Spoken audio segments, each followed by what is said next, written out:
I'm very hopeful and optimistic. I'm hopeful, first of all, that we have a good 5 weeks without an interruption. Certainly feel, better than probably any time in the last 13 months about the chances for that. But we're, it's like all of us, right? We're just all taking it day by day and just appreciative of any opportunity we get. And I think that's one thing that we all have learned over this past 13 months. One thing I caught myself this morning talking to our players about the fact that, we only have 12 games that are guaranteed, and we learned last year that's not the case either. So, everything you have in front of you, you got to really appreciate that opportunity.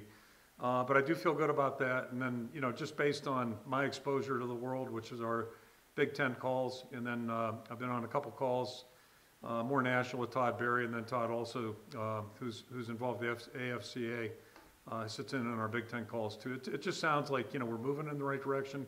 Got to keep our fingers crossed there. So, and I don't even want to think about what it's going to look like if June doesn't open up.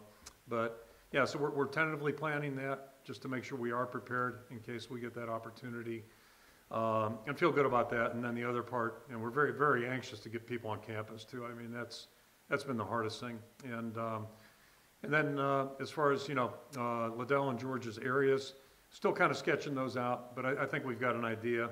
Liddell obviously has been down in South Florida for quite a while. That's not a primary area for us, but certainly he's got some good connections there.